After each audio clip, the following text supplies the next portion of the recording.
ರಾಮ್ಜಿ ಕುರಿತು ಇಂದು ರಾಜ್ಯ ವಿಶೇಷ ಸಂಪುಟ ಸಭೆ. ಸಿಎಂ ಸಿದ್ದರಾಮಯ್ಯ ನೇತೃತ್ವದಲ್ಲಿ ನಡೆಯತಕ್ಕಂತಹ ಸಭೆ ಇದು. ವಿಧಾನಸೌಧದಲ್ಲಿ ನಡೆಯಲಿರತಕ್ಕಂತಹ ಸಂಪುಟ ಸಭೆ ಇದಾಗಿದೆ. ಬೆಳಗ್ಗೆ 11:30ಕ್ಕೆ ಈ ಒಂದು ಮಹತ್ವದ ಸಭೆ ನಡೆಯುತ್ತೆ. ವಿಬಿಜಿ ರಾಮ್ಜಿ ಯೋಜನೆ ಕುರಿತು ಚರ್ಚೆ ನಡೆಯುತ್ತೆ.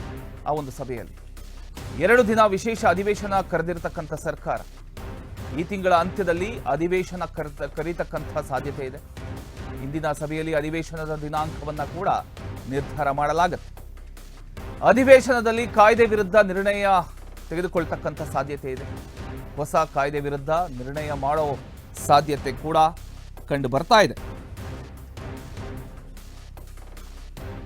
ಇಂದು ಬೆಳಗ್ಗೆ 11:30 ವಿಧಾನಸೌಧದಲ್ಲಿ ರಾಜ್ಯ ಸರ್ಕಾರದ ವಿಶೇಷ ಸಂಪುಟ ಸಭೆ ನಡೆಯುತ್ತೆ.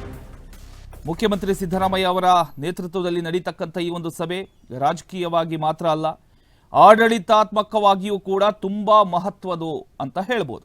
ಯಾಕಂದ್ರೆ ಈ ಸಭೆಯ ಮುಖ್ಯ ಅಜೆಂಡಾ ಅಂದ್ರೆ ವಿಬಿಜಿ ರಾಮ್ಜಿ ಯೋಜನೆ. ಈ ಯೋಜನೆ ಕುರಿತು ಕಳೆದ ಕೆಲ ದಿನಗಳಿಂದ ರಾಜ್ಯದಲ್ಲಿ ಭಾರೀ ಚರ್ಚೆ, ಪರ ವಿರೋಧ, ಆಕ್ಷೇಪಣೆಗಳು ಎಲ್ಲವೂ ಕೂಡ ಕೇಳಿ ಬರ್ತಾ ಇದೆ. ಕೆಲವರು ಈ ಯೋಜನೆ ರಾಜ್ಯದ ಹಿತಕ್ಕೆ ವಿರುದ್ಧ ಅಂತ ಹೇಳ್ತಿದ್ದಾರೆ, ಇನ್ನು ಕೆಲವರು ಇದರಿಂದ ಅಭಿವೃದ್ಧಿಗೆ ದಾರಿ ತೆರೆದುಕೊಳ್ಳುತ್ತೆ ಅಂತ ವಾದ ಮಾಡ್ತಾ ಇದ್ದಾರೆ. ಈ ಎಲ್ಲ ಹಿನ್ನೆಲೆಗಳ ನಡುವೆ ಸರ್ಕಾರ ಇವತ್ತು ಗಂಭೀರ ತೀರ್ಮಾನಕ್ಕೆ ಬರೋ ಸೂಚನೆಯನ್ನ ಕೊಟ್ಟಿದೆ. ಇದರ ಜೊತೆಗೆ ಸರ್ಕಾರ ಈಗಾಗಲೇ 2 ದಿನಗಳ ವಿಶೇಷ ಅಧಿವೇಶನ ಕರೆದಿರೋದ್ರ ಬಗ್ಗೆ ಇವತ್ತಿನ ಸಭೆಯಲ್ಲಿ ಮಹತ್ವದ ಚರ್ಚೆ ನಡೆಯುತ್ತೆ. ಮೂಲಗಳ ಪ್ರಕಾರ ಈ ತಿಂಗಳ ಅಂತ್ಯದಲ್ಲೇ ವಿಧಾನಮಂಡಲ ಅಧಿವೇಶನ ನಡೆಯುವ ಸಾಧ್ಯತೆ ಹೆಚ್ಚಾಗಿದೆ. ಆ ಅಧಿವೇಶನ ಯಾವ ದಿನ ಆರಂಭ ಆಗಬೇಕು, ಎಷ್ಟು ದಿನ ನಡೀಬೇಕು, ಯಾವ ಅಜೆಂಡಾಗಳು ಇರಬೇಕು ಅನ್ನೋದನ್ನು ಇವತ್ತಿನ ಸಂಪುಟ ಸಭೆಯಲ್ಲೇ ಫೈನಲ್ ಮಾಡುವಂಥ ಎಲ್ಲ ಸಾಧ್ಯತೆಗಳು ಕಂಡು ಬರ್ತಾ ಇದೆ.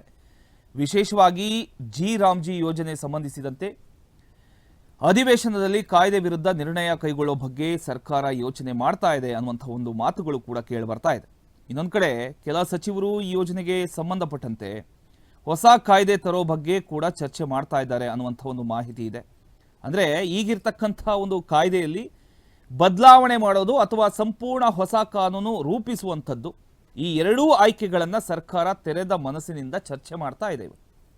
ಈ ವಿಚಾರ ಅಧಿವೇಶನದಲ್ಲಿ ಒಂದು ದೊಡ್ಡ ಚರ್ಚೆಗೆ ಕಾರಣವಾಗುವಂತಹ ಸಾಧ್ಯತೆಗಳಿದೆ. ವಿಪಕ್ಷಗಳು ಕೂಡ ಇದನ್ನ ದೊಡ್ಡ ವಿಷಯವಾಗಿಸೋ ತಯಾರಿಯಲ್ಲಿ ಇದ್ದಾರೆ. ಹೀಗಾಗಿ ಮುಂದಿನ ಅಧಿವೇಶನ ಸರ್ಕಾರಕ್ಕೆ ಒಂದು ರೀತಿಯಲ್ಲಿ ಡಿಫರೆಂಟ್ ಅಂತಾನೆ ಹೇಳ್ಬೋದು.